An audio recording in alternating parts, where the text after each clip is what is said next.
Hello and welcome to another episode of Instant Impact with Elyse Archer. Guys, I am just so grateful for each and every one of you who has been tuning in since I created the show. And I am just grateful for the fact that you are spending some time with me today.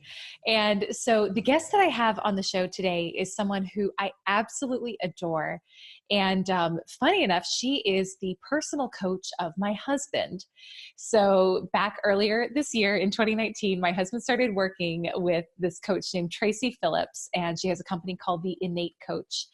And the transformation that I have seen in his life since working with her has been nothing less than astonishing.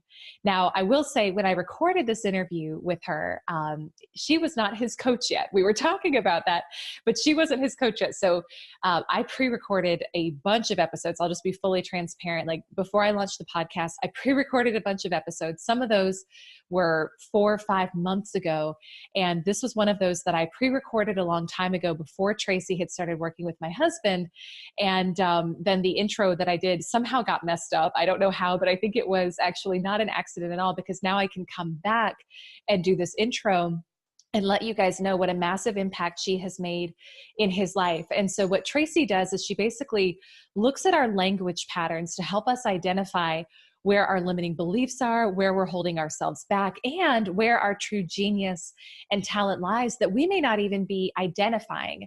And she's got this really interesting background of working with everything from children of really rich people to federal prisoners to executives.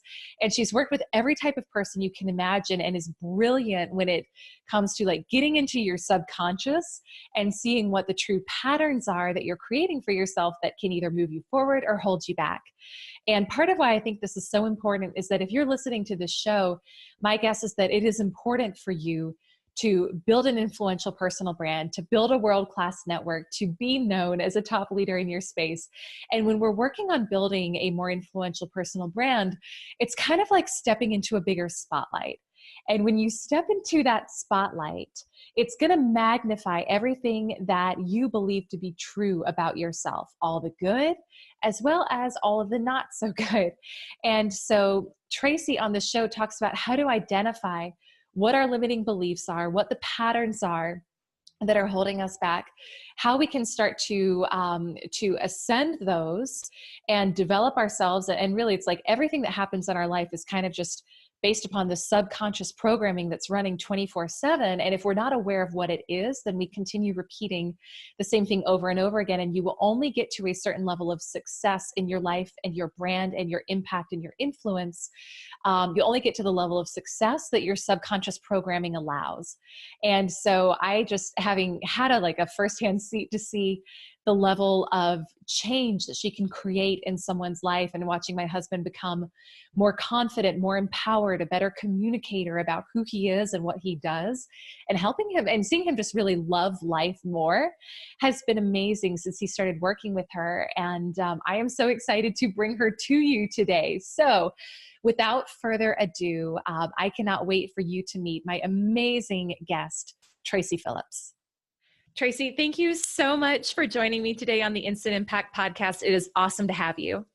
Thank you so much, Elyse. It's awesome to be here. Yeah, so glad. So part of the reason why I wanted to have you on today is you and I recently connected actually through an introduction, actually through your husband, funny enough. And we had a phone call that was supposed to be about 30 minutes and turned into, I think, close to an hour and a half. And I remember thinking while I was talking to you, because there's so many leadership and executive coaches out there, and some of them are great and some of them really aren't worth their chops. But I remember when I was talking to you, I thought, oh my gosh, this woman really knows what she's talking about. And so I want to hear a little bit about you. You're known as the Innate Coach. I want to hear a little bit about how did you get to where you are, and tell us about what does that even mean? Yeah, it's funny. That's probably the first question people ask me. They're like, okay, you're working with people in business, innate, like it's not, it's not the norm. And my take is really that until we get well defined on who we are and what we have to offer within, sometimes we hear it referred to as our wheelhouse. I call it, our unique brilliance. And until we really know what that is, we cannot perform at our best. I mean, we can get close, but I mean, really what that best level is about bringing that piece to the table. And I think, so much of our conditioning growing up has been about what the outside world wants of us. And so a lot of times those innate qualities that really we came here to serve with get kind of layered under all this conditioning. So for me, it's really about bringing out, what I call the acquired skill sets, as well as the innate skill sets, and merging those together in a well-defined understanding. My analogy that I mean, probably ad nauseum, is that if Superman didn't know he could bend, steal, and fly, would he be as effective? And the answer to that is no, right? If he didn't know what he brought to the table to serve with, he just wouldn't perform at his best. So that's kind of the way I look at working with my clients. So how does somebody start to identify what they're bringing to the table? What would be, I mean, I know obviously that's a lot of the work you do with your clients, but what are some of the things that someone would start to do to really get clear on that? Well, and that's the interesting thing is when I start working with a lot of clients, it can be challenging, because what I hear from them is the feedback is like, well, this is what people have said, I'm good at in this. And it's really a lot of acquired skill sets is what I hear. People are very well versed on what they can do based on, what they've learned. So one of the things I ask people is that, in growing up or over the years, has there been anything people have said to you about yourself that has surprised you? Because oftentimes those innate things, it's what we're so good at, we wouldn't even know. Right? It's just, but that's just how I think, or that's how I do things. That's not special, is it? That's not, unique. And the fact is, it is, made in the way that, the way that person does it, right? There may be other people who can do that thing, but the way they do it, nobody else does it that way. And it's like the white rice analogy. White rice doesn't know it's white. It's the color's so close, it doesn't have perspective. And so it relies on the outside world to say, hey, white rice, you're white, or some sort of reflective, mirror so it can look at itself. And that's honestly why we look in the mirror, is to see ourselves, because we can't see ourselves the same way unless that's reflected back. And so a lot of what I get people to do is, what has the outside world said to you, not necessarily what they expect of you, but things about your uniqueness, that the surprise factor is always the one that I find that's the key. It's the things that kind of shock people about themselves. Like, I met with somebody today and that happened, where I said, you don't see this because it's just how you process, but it's a part of why you're so successful. And it wouldn't occur. But then once we know, we can then intentionally apply it. So you think, gosh, if people have been doing it accidentally and getting this level of success, what happens then when all of a sudden we apply it intentionally? Yeah. So I think that's super interesting, and just bells are going off in my mind, because a lot of my listeners know that what I do is personal brand strategy work. And one of the quotes that we at Brand Builders Group use a lot is by Larry Winget. And he says, the key is to find your uniqueness and exploit it in the service of others, which is interesting because that word exploit has typically a negative connotation. But this is really part of why I love that quote, is that it's about really, I think it's what you just said. It's finding what makes you unique, and then how do you bring more of that to the surface. So do you find that is typically the thing that is holding somebody back from reaching the next level of their success, is they're not clear on what their uniqueness is? Like, how important of a role does that play? That's a really great question. So one, I don't think it necessarily is the key piece, because one of the things that it is important, and it does, it's like the difference between living an intentional life and an accidental one. Accidental hindsight is 20/20, and we do learn our lessons and we do learn as we go along, but it's laborious, and it's working harder and not smarter a lot of times. Whereas intentional living is about understanding what those key forces are. And so I think that being able to define those values, is a huge piece. But another big piece that I work on a lot with clients is the patterns that we have that show up as belief systems, as it can even be conditioning, depending on, because there's a lot of systems that have conditioned us. There's religious systems, there's, cultural systems, and the beliefs that come from that about ourselves, limiting beliefs, if you want to call them that. One of my colleagues that I work with in the field likes to refer to it as the BS, right? Like the belief systems that are not serving us. And I, as a language profiling specialist, what I can do is I can help people draw out what those patterns are in their language. So again, it's subconscious. Like these limiting beliefs are not something we're aware of on a regular basis. We self-sabotage, and we may even feel ourselves doing it, but we don't know why, and we can't seem to stop that train. There are reasons, and one of the things we need to do first and foremost is to honor that it's there. It is what it is, right? And it is limiting us. So let's figure it out and let's deprogram that. But in order to really find it, we need to have a vehicle, and language is, I always say, nonverbal language doesn't lie. Well, verbal language doesn't lie either. People may think, they're really crafting their language and trying to tell maybe an incomplete truth. And there's going to be something in what they say. If it's not the actual words, it's going to be the intonation. It's going to be stops, starts. There's going to be something that's going to give them away. So that's one of the things I narrow in on. So I alluded to this in the intro, but when you and I originally connected and you told me, is it language profiling? Is that what you call the technique? Yeah, and I didn't even know I did it for the longest time. Like, it's like, talk about the white rice analogy. So he's like, oh, you're a language profiler. I'm like, I am? Like, what is that? I remember all of a sudden thinking, holy crap. I don't want to say anything, but it's interesting because one of the things that you told me is that you look for people's genius and the great things that they bring to the table in addition to the things that are limiting them.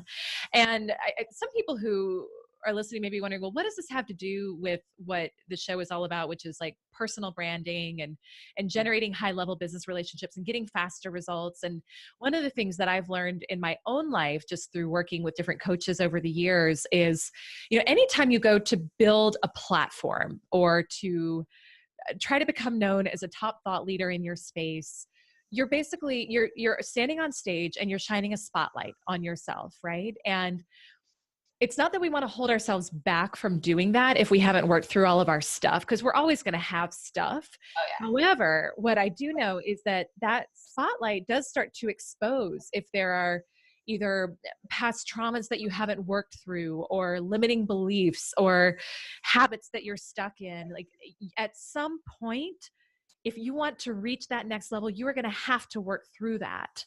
And I want to hear more from you about, how do people's kind of internal scripts that they have picked up over the years, how do we even pick those up? And then how do we start to untangle them if we're realizing that that's the thing that's keeping us stuck at a certain level? Yeah. So, in the intro that I have with clients is we start just with the stories, right? So, tell me the story of your professional career, let's say. And as people tell stories, that's where these patterns start to come out. And what I'm listening for is really, at the end of the day, where people are lying to themselves, right? Because I will, have them tell me the facts, right? Like, these are the credentials they have. This is the level of success they've reached. This is how they've gotten to where they are. And a lot of times our brain is wired for the negative. And that is, throughout time, that has kept us alive, right? That's for survival purposes. But it's also kept us focused on what we don't have, right? What we don't, we're not doing well. Sometimes at the expense of what we are doing well.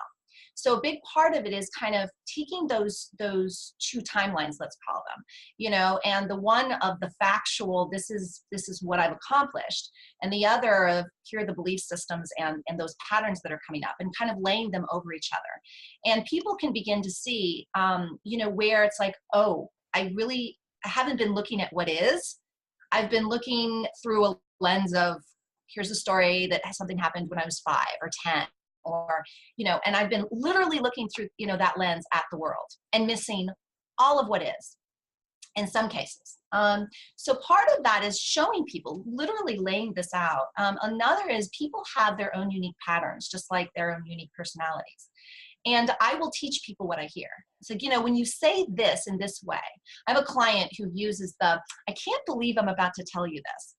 And he was not aware that he was doing this, but it was basically, that was when he was not telling a complete truth.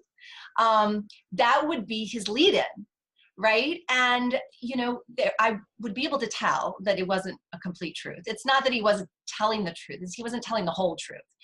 And I would say things like, so that's part of the truth, what's the rest? And it's like, oh, that's right, I guess you can tell. And so you start to train people on their own patterns. And so they can catch themselves, because again, like I said, so much of it is so subconscious that, they don't even know that they are telling themselves, or telling, they get so accustomed to believing it, right? Believing what they're saying, that they don't even know that now they've gone off down a rabbit hole, and, half of the way they're focusing their attentions is just not on what is, or what the potential opportunities are that are in front of them. And that's where, when it comes to performance coaching, teaching people that, the more we can focus on, depersonalizing as much as possible, because there are abilities we can teach ourselves mindset strategies to do that. The more we can work with what is, and the more opportunities we begin to see, right? Mm-hmm. So there's a lot of, because we're looking through a lens and only looking at a certain storyline, we miss all of the actual opportunities that we have to grow. Let's say it's a business type of thing. These opportunities are in front of us. We're not noticing any of them. You told me a story about one of your clients and a car, and how when he started seeing things, it was this interesting story. Tell us the story. I think people would really like to hear that. So this is a client I had about a year and a half ago. And, one of the things I like to have clients do is, everybody, well, not everybody, but we talk about vision boards. One of the things that a lot of people will subscribe to is, if you have a vision board, it can be a great visual representation of where you want to go in life, what you want to accomplish, what you want to have. And it's fun, and they're fun to do. And actually, in our household, we do it at the first of every year. We'll get our scissors and paste and pictures and stuff out. But the thing that I work on with clients is doing that verbally, right? So it's a written form of like a storyboard. And it's 12 key areas of life that are important to all of us. And getting that client to describe, as much descriptive detail as possible, because that's where the emotions get involved, right? When we start to really get into telling the story, that's when we get ourselves engaged. And that's what makes it important. So I kept giving this exercise to this particular CEO client, and he kept putting it off. So finally one day I said, okay, let's start with something more simple. What's your dream car? He's like, really? We're going to be that superficial? I'm like, oh, you start somewhere. So he's like, okay. So he starts telling me about his dream car. And as I'm asking questions, and as he's telling me, he's really getting into it. And so he gives me a descriptive detail of, the type of car, make, model, color. So how would you feel driving in it? Is this a car you've wanted for a while? Yes. And, so by the end, he really kind of gotten excited about this car. And I said, okay, I want you to do one thing for me between now and the next time we talk. I want you to go and write this down. Everything you just told me, I want you to, you're in that space. In fact, right after this call, just go write it down. Can you do that? Sure, I can do that. Right. So a couple days later, I get a text. Do you have a couple minutes? And I'm like, yes, sure. So I call, and he's like, you're not going to believe this. So one of the things that, he lives and works in the same city. So he would take public transportation to work, and he always gets off at the same time at this particular stop, goes across the street. So he's getting ready to go across the street. The light's red, and he's standing there waiting, and he says, I look over, and what do you think I see? It's my car. It's the make, the model, the color. It's brand new. It's shiny. It's beautiful. And I'm sitting there like, I can't believe this car is right by me. I mean, I was just dreaming about this car. He said, but that's not even the kicker. It goes to start to drive away, and he looks at the license plate, and it's his initials. Mm. So I said, well, and he's like, I'm a believer. There's the magic part of the law of attraction, right? But what I said to him, and that I really focus on, is that was because you were intentioning it. It's like what we say, as soon as we want a car, we see them all over the road. it's not that all of a sudden these cars are all over the road. It's that we're focused on it, right? And what we're focused on, we notice. So those opportunities are always right under our nose all the time. If we're not intentionally focused, we're going to miss them. Yeah. And so that's what I said. I said, if you get off at that stop and cross the street at about the same time every day, how many times do you think that car probably did pass by you? Is you just never noticed it because you didn't have that level of awareness and intention. So yeah, I love that story. I love that. It's like it had to literally hit him over the head like a hammer with his initials on the license plate. Yeah, right? Isn't that great? Oh my God, thank you, universe. That was a little extra, but I'll take it. Right? In case I really didn't believe, like, okay, you got me. So part of why I love this topic so much is I've seen it show up in my own life, and I really am passionate about helping people figure out what are the things that they can do that will help them make a quantum leap in their life, in their business, in their results. And kind of like I talked about before, but I've seen this in my own life. We can reach a certain level of success, but until we deal with whatever that thing is that we know we need to deal with, we're always going to be stuck. And so, I shouldn't say we're going to be stuck, but we're going to be stuck at a certain level. Yeah. But I also know that there's a lot of fear that comes along with dealing with that stuff sometimes, right? And I know one of the things you talk about on your website is, look, if you are really ready to show up as your best self, here's how I can help you. Here's what you can do. But there are fears about showing up as our best self, whether it's, I don't know if I'm going to deserve it, or I'm going to have to give up this thing that comforts me, or I'm going to have to change who I am. What do you see are some of the biggest fears that people may face as they think about showing up as their best selves? Like, what are some of the reasons why someone would think about it and still say, I'm too scared, I'm not ready yet? Yeah, that's such a great question. I mean, fears run the gamut, but it's, what they say that public speaking is the number one fear. Like, people would prefer death over public speaking because I think to them it is death. It's not so much about the speaking, I don't believe. It's about the being seen. And the irony is that that's really all we came here as souls to do, is to be seen, right? To be heard, seen, and loved. And that's what we came here to do too, is to hear, see, and love one another. And yet there's just so many expectational, again, conditioned values that have been placed on what that's supposed to look like, and that runs gender, that runs, age, that runs, I mean, we've really learned conditioning in a polarized world, right? This or that, right or wrong. And we apply that to ourselves probably worse than if we say, I'm harder on myself than I could be on anyone else. I think that's really true of everybody.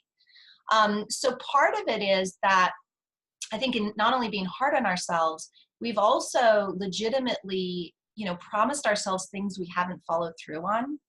And in coaching, that's one of the things I find the biggest. It's like the boy who cried wolf syndrome, right? That we keep telling ourselves, oh, I'm going to, lose that weight, or I'm going to get out of that relationship, or I'm going to quit this job and get on to what I really want.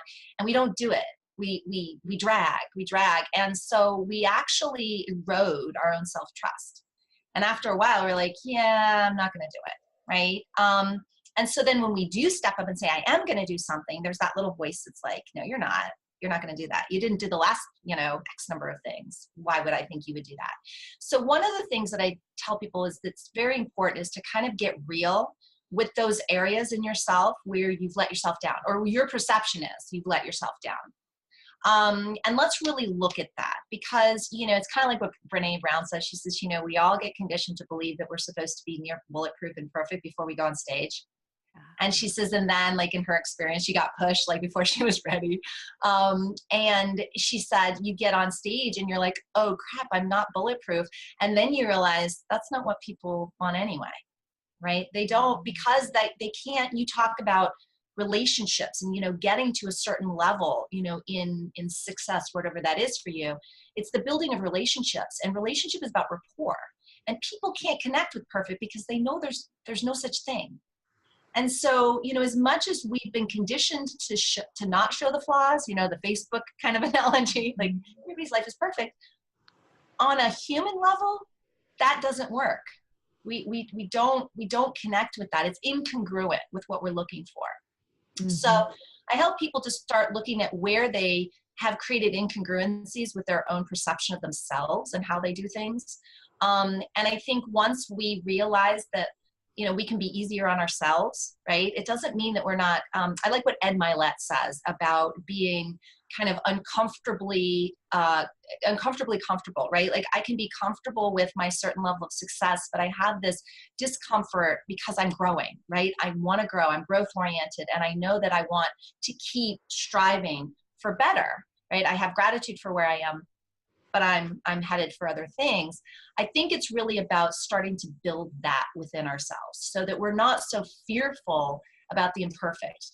We're not so fearful about missteps. We're not so, that's a part of what makes us human. And actually it's a part of what makes us approachable. Yeah. I mean, everything about building relationships with others, it starts with our relationship with ourselves. It does. Right. And when we're not, and I've probably spent the first, 28 years of my life just really kind of struggling with that and working through that. And I'm certainly not perfect with it, but I think just getting, like you said, starting to embrace some of the imperfections and being okay with not being seen as perfect.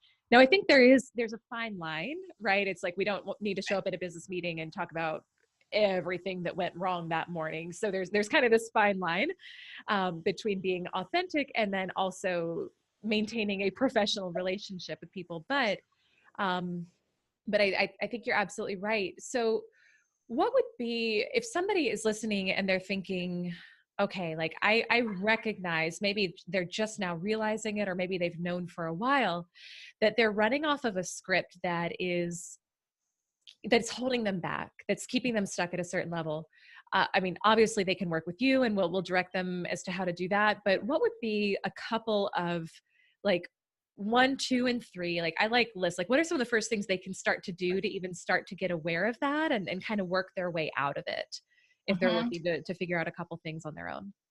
Well, so one of the things that, going back to language, that I always tell people is, language is a simple cost effect, it doesn't take you any time and it costs you no money to pay attention to your language. And a lot of times, we can start to become more knowledgeable about our patterns and where they show up by listening to our language. And it's about being present with ourselves, So one of the things that I like to do when I do discovery sessions with clients is just start with some really simple language. So I'll ask the question, how many times do you think you say the words "I have to" in a given day? Right? Like, or some version of that. Like, I have to be more understanding. I have to be better, more on time. I have to call this person. I have to. So shift that, because the have to is about us actually telling ourselves a story that I need to be something other than I am, right? Even if it can do to-do list stuff, I have to make that phone call because I haven't already, right? And so that's eroding, that language is eroding, and it's creating a pattern, right? So I ask people to be aware of it, and when they find themselves saying the words "I have to," shift it to "I get to." It immediately puts us in a state of gratitude. But the other thing that it does is it also brings us to a present state, right? I get to, is like, oh, I just went from maybe feeling like a bit of a victim, right? Like, I have to, oh God, I'm just like, all these things, I'm under this rock, to I get to is I'm the creator of my world, right? I'm in the driver's seat. I make the decisions, and I can take full responsibility for everything that I've created in my life. So it shifts our entire mind, right? That's the quickest mind shifter. And I find people they start to catch themselves, and while they're playing that game of that one thing, I have to I get to, they start to become aware of other language. And so I would say number 1 is to be aware of your language. Where is and how are you feeling when you say "I have to" versus "I get to," right? When you say "you have to," as opposed to maybe you might, want to think about, how do you feel in your body when you're actually saying that to somebody else? Do you feel more supportive? Do you feel more, kind of like you're trying to control them? Like, which language makes you feel, and is that the person you want to feel, like? Is that feel genuine to you? Yeah. So one thing that's showing up for me, and I want to get to the rest of your list, but I remember I used to do that. I had a period of time in my life where I caught myself saying "I have to," and I changed it to the "I get to." And it was life-changing because you go through your day so grateful. And I'm realizing now, I don't know why I stopped doing it. It was probably one of those things that worked so well that I stopped doing it. But I'm so glad you're reminding me of that. Tell me about one other word, because you just did a discovery call with my husband, Jason. I don't think he would mind us sharing this here, but he mentioned the word just, that you basically called him out on using the word just. What does the word, tell me about that, because I know I use that word a lot. Other people do. What does that really mean? Yeah. So just is a degradation word, right? So it degrades the value of what we just said, so Elyse, I just need a minute of your time. That's like, oh, I'm not worthy, right? I just have one question. Well, I have one question. We can take that, and sometimes people say, well, just, I'm like, try simply, right? Because sometimes that's what we're using just for, is something that's simple, like if we simply have one thing we want to ask. But just actually, and again, because everything is subconscious, we don't even realize it's eroding, right? As on our value, that the way we valued ourselves, we can start to see it based on how we prioritize our own needs, and as women, we oftentimes have put ourselves last, but I see it a lot with men too. Men have been conditioned over time to, merely here to provide, protect, and serve, ma'am, and then I'm like, well, what do you want? What about you? Well, my family needs this, and my family, and these people need this. And like, what about you? So we've all been conditioned to put ourselves last, and just keeps kind of nailing that nail in the coffin. Yeah. So. Yeah. No, it's so true. And you mentioned when we connected originally that you actually do a lot of work with men as well, which some people, they see a female coach, they think, okay, she probably works primarily with women, but you actually have done a lot of work with men. And I know you continue to, which is part of why I wanted you to talk with my husband. So let's say that somebody starts to identify their words and they start to notice, okay, I'm using just, what would the next step be? What would be the next thing that you would tell them to try to do to start to kind of break out of that pattern? So what it kind of goes back to what we've been talking about, which is not only identifying part of it, what's the value we bring, to the table, but that relationship with ourselves. You said it, that the way we treat everybody else, a lot of times is a reflection of how we treat ourselves. Not exactly the same, but when we put ourselves in a particular position, that's because that's what we're doing with ourselves. And so one of the things is honoring the self and saying, okay, how am I going to take time to put me first? I did a talk at NC State, and it was a big group of women. They were all in the science field. And, I asked them, like, what's the first thing that you do when you wake up? And most of the room was some form of, I'm on my phone, I'm go to the, to my computer, the kids need me, there was some version that first thing they plug into, now they've been hijacked by the rest of the world. Right? And they're lost for the rest of the day a lot of times. And so one of the things that I tell people to do is, as you're watching your words, also monitor where you prioritize things. And one of my favorite things actually came from a coach I worked with for a while. He called the CEO routine. And it's about choosing those top things that tap you into you first thing in the day. So it's, and it doesn't have to take long. It depends on how much, we all say we don't have enough time. The truth is we don't make enough time for ourselves. And that's the key piece is building this muscle for ourselves, is that, how are we languaging things? What is that? How is that informing us? And where are we putting ourselves in a position? Because again, it's the oxygen mask analogy. When we're on a plane, if we don't put our oxygen mask on first, what that does is it doesn't only make us, put us in this position where we can't help others as effectively, but it also makes us a liability, right? So others have to help us. And so part of building that strength of self, is recognizing we are all here to serve, but we can only serve best when we're shored up, not when we're bleeding out, right? So that's one of the key things that I say, is that when people are they realize that there's stories, like you said, that they're telling themselves, is be mindful of the language, but also be mindful of where you're intentioning your time. Because again, if you don't put that oxygen mask on yourself first, whatever you are doing to serve others is not going to be from the strongest position. Wow. Right? And it may build resentment. that's not even justified because you were the one that chose to do it, right? So Uh-huh. Yeah. And you said something in there too that just struck me, and my mind is kind of blown right now because I never really thought about it like this before. But the way that we treat the people around us is typically like, look for the way that we treat others, because that's going to be the way we treat ourselves. And I think one of the things that I noticed in my own life is for the people closest to me, like for my husband, it would make me, for a long time, and I'm still getting better at this, I think I'm better than I was, but it would make me very anxious to watch him like relax, or to watch him not do something that I saw productive for his business. And I would have to control it. It was really hard for me to control it, but I'm realizing that's because that's how I thought about myself.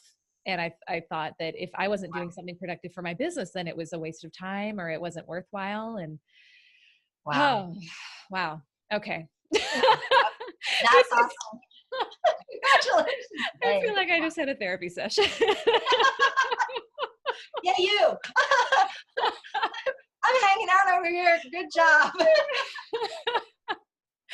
Oh my gosh. Wow. Okay. Well, that is, I mean, yeah, those two things, like starting to be aware of language and then being aware of how we're treating other people and what some of those scripts are. And then what would be, so one more, and then we'll tell people where they can connect with you, but what would be like, once you're starting to work on that, what's one thing that we can do? What's one more thing that we can do to try to like get past some of those blocks, or to start to rewire or re-script? Is there something that we should say to ourselves every day? Is there like, I like the CEO routine, spending time for yourself. Is there something else, like a third step that people should do?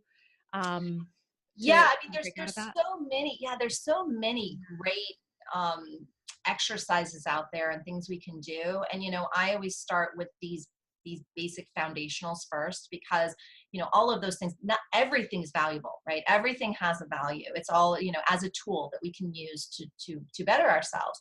But until we get those kind of foundational pieces, because I would actually say that the third piece that I would recommend is get used to asking for support.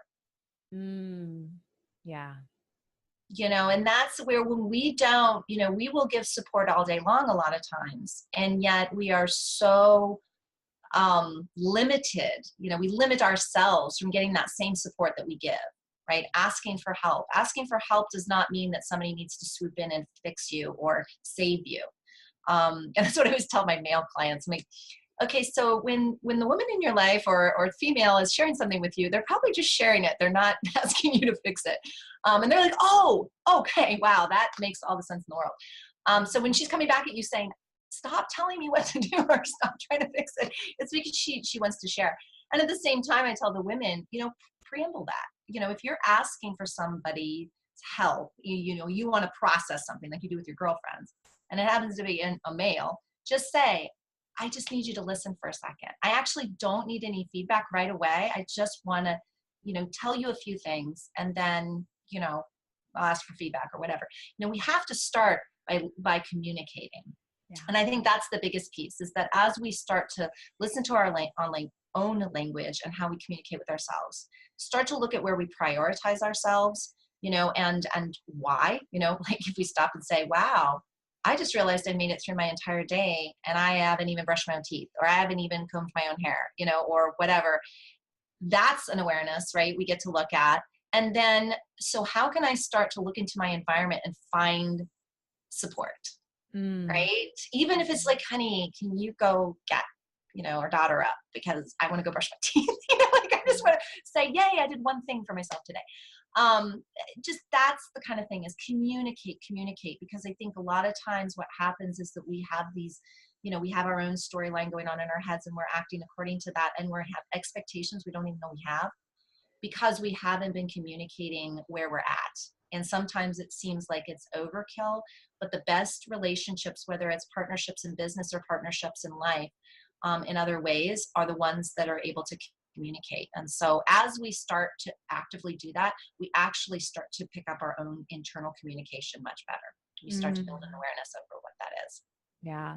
And the whole getting support thing, that can be so hard if you're somebody who's a business leader, an executive, somebody who's used to taking on all the responsibility themselves. And I know before I started investing in coaching for myself, I used to think like, okay, this means there's something wrong with me. This means that something's not working right. And you realize, no, you are just literally operating off of all of the unintentional programming that you have downloaded over the years. And you're never going to reach the next level of your success without kind of untangling that and getting some help with that. And so I think, especially with some of what we've talked about today, I've wanted to ask, like, part of why I wanted to ask you about how can somebody do this on their own is I think it's important for people to be able to take action on their own.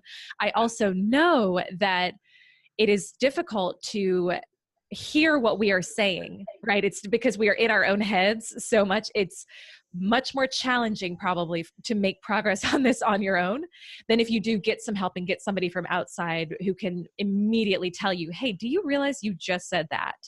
And so if somebody's listening and they're like, wow, I never really thought about that, but I think I could use some help, either achieving next level business goals next year or rewiring some of my scripting. Tell us a little bit about how you help people and where people can connect with you from here. Awesome. I did want to say one thing really quickly, if I may.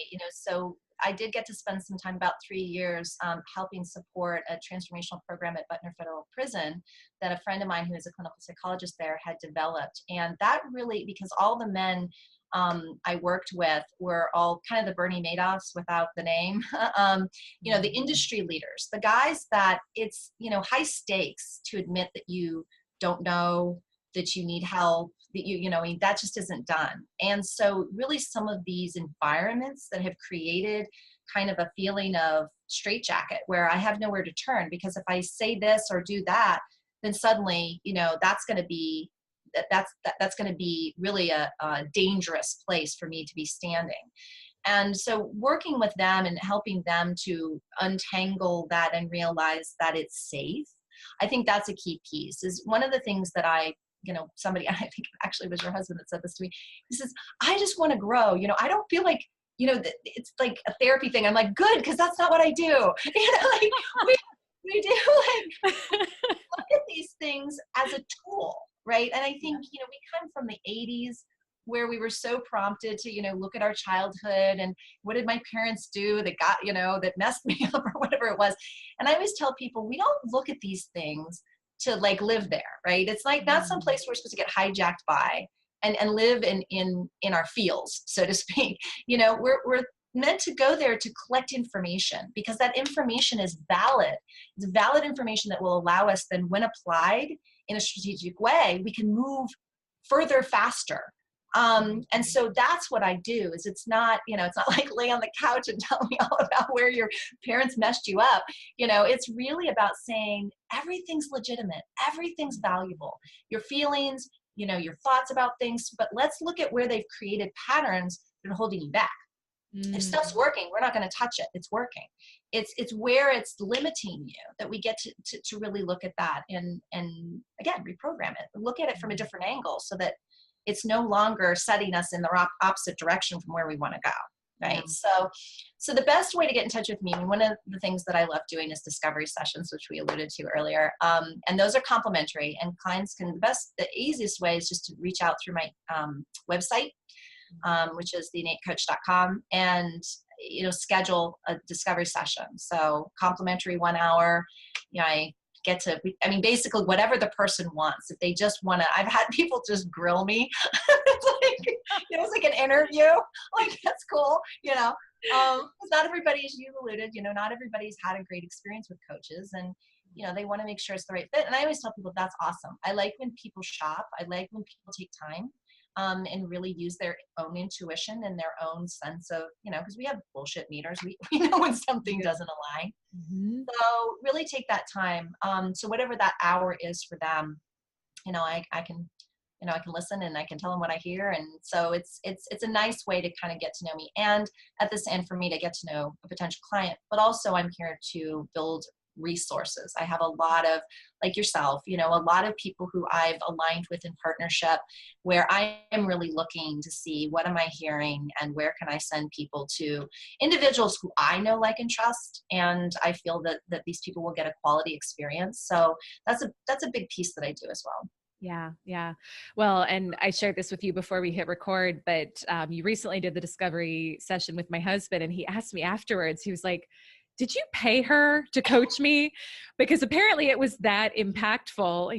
It really got him thinking about a lot of stuff. And so I think that says a lot for the quality of your work. And so I just want to really encourage everybody that if you are listening to this, and if you like Traci's style, like, do the discovery session with her. You have nothing to lose.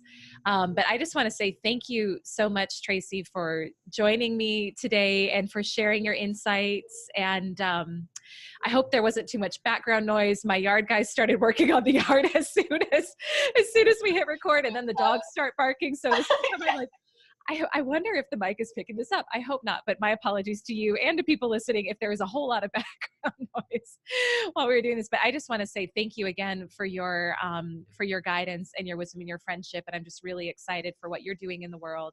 And thank you for spending some time with me today. Oh, likewise, Elyse. I mean, it's such a joy. And I feel like, I've said this to you, like, I love millennials. I think you guys are rock stars. And, it's such a joy because you guys are really the leaders.